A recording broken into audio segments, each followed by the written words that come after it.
Big day today. Hopefully this is going to be the first drive in 25 years for my 1977 Fiat 124 Spider barn find. If you joined me on the last video, you saw that I successfully rebuilt the head. I have it reinstalled and got the engine running. And today we're going to get it buttoned up, get the radiator put back on, get everything ready for the first drive. I hope it goes well. Fingers crossed. Let's find out.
This is the moment of truth. I've got everything buttoned up under the hood. I had a little problem with the radiator. The one I bought brand new from a fellow Fiat enthusiast was the wrong size, so I put the original one back in. It leaks a little bit, but I think we're good for a shakedown test. Remember, I haven't done anything to the transmission or the clutch. The suspension is the same as it was 25 years ago before it sat. So just going to go around the neighborhood a little bit. We're not going to do anything crazy, just to see if I can get through the gears.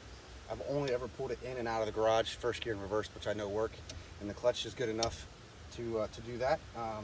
It's idling a little rough. I think I have a little timing tweaks we got to make to get it running nice and smooth. But overall, pretty excited about how things are going. So let's give it a shot. Let's find out.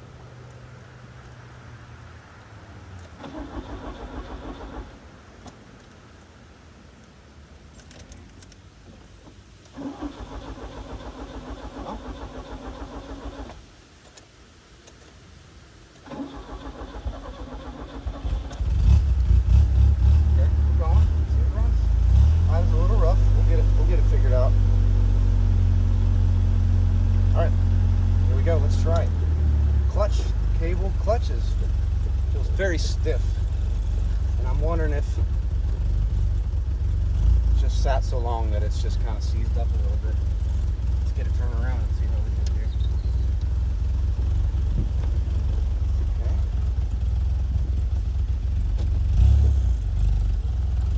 Here we go.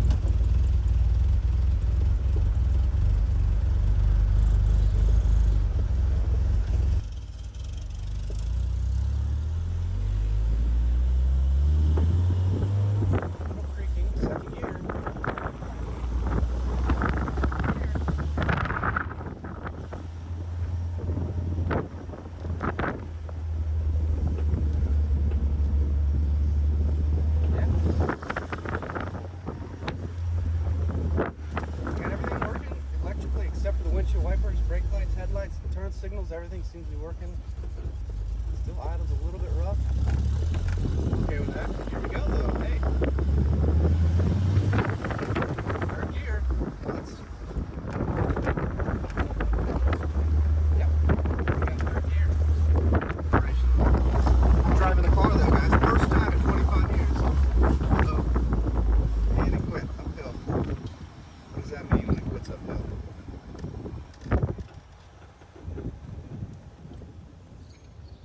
So much, just when I said I ran, it's running for the first time. It quit. Okay. Doesn't like going uphill. What's that mean?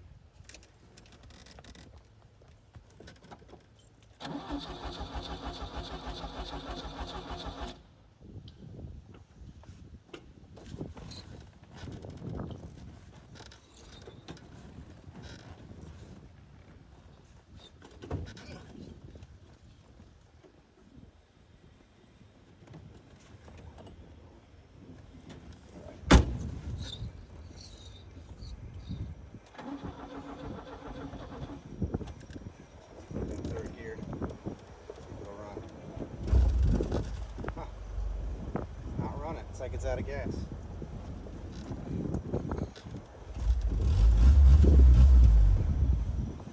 Still not running. What do you think, guys?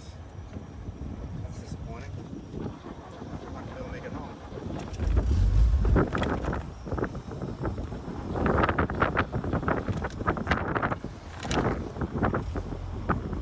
Still not running.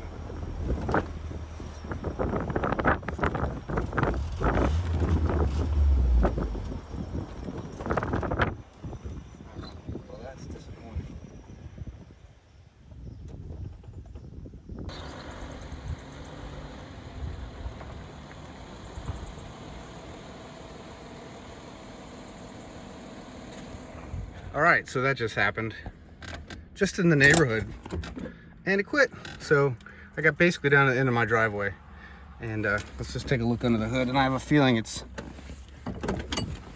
fuel related because it felt like it just went flat. Completely ran out of gas.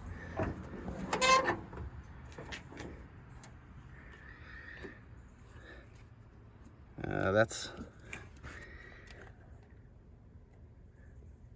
well, looks kind of gunky in there. I did drain the fuel, replaced it and drained it again, but it looks like I might have still picked up some gunk in here and hopefully didn't clog the lines. I think I'm gonna just run a bottle straight to the carbs and make sure nothing else happened as far as why it stopped, but maybe time to flush the lines again. All right, let's find out. Okay, situation report. Even though I've drained the gas on this thing, it's still puking up sludge, and I'm just not real happy with the condition of the tank. See, there's quite a bit of rust, and I think it's even maybe seeping through. So I think it's just going to be a smart decision to replace it altogether. So I've ordered a new gas tank. So that'll be on the list to do, to add insult to injury.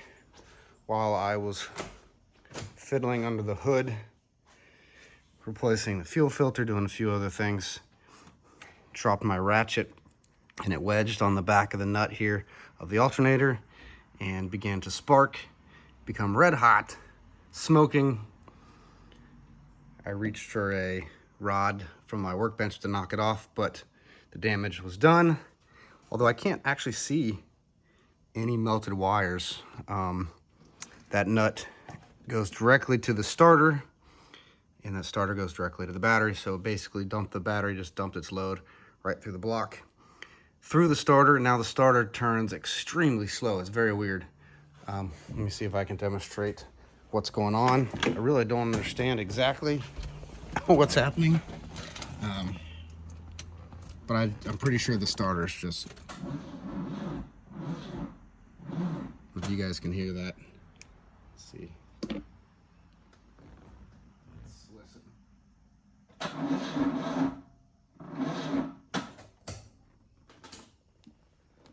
So it sounds like just a really weak battery when the starter turns over, but connected it to my jump block.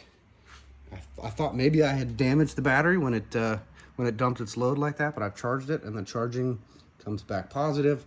I've used a jump pack and the starter responds exactly the same. So I've just gone ahead and decided to replace the starter. It was already on its last leg anyway, so I'm gonna go ahead and get a gear reduction starter. Go back and check some of my earlier videos. We've kind of talked about that. Also found a crack in the distributor. I found that the hard way by adjusting the timing and got a nice little shock. So that's good to know. So we'll get that replaced. That's a few bucks. So new starter, new gas tank. Check the wiring. I hope it didn't melt anything. As you can see here, I went ahead and just bypassed the points relay and I just went straight to the starting points just to eliminate any issue with the ignition. I was getting just a little bit of a rough idle. So eventually I'll go ahead and get that connected back the correct way. I'll most likely just replace the points with electronic ignition at some point. But that's the situation. So now, while I'm waiting for the starter and the gas tank, we'll go ahead and pull the old starter, pull the old gas tank, and I'm sure that'll keep me busy for a little bit. Let's get to it.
Okay, quick status update. The trunk I've got cleaned up considerably and I'm pretty happy with the way it looks. I just wire brushed it. I ground it down with a flappy disc and then just hit it with some Rust-Oleum from Walmart, honestly. It looks pretty good. The new tank is in. It went in just fine. It's all hooked up, ready to go. There's no gas in it yet underneath. It's great. So I'm ready to put some fuel in onto the starter situation. It's a little more complicated. If anybody's ever done a starter on one of these, you'll probably know. This is my first time, so I'm learning as I go. Underneath, actually it's gone pretty easy. See, the starter is free. Use my little floppy socket. We got the 3 bolts out. That actually was a lot easier to get the bolts out than I expected. Now the challenge obviously is to get that out of there. And I can't remember the best procedure for that. So I'm hoping I can get it out right here. Clutch cable's in the way, so that might have to be removed. I think maybe the book says to take it out to the front. I don't know. Anyway, I'm gonna mess around with it. Hopefully we'll get it out. And I've got a new gear reduction starter to go back in its place. That should hopefully go in a lot easier than this one is coming out. So I'll let you guys know how it goes here in a minute.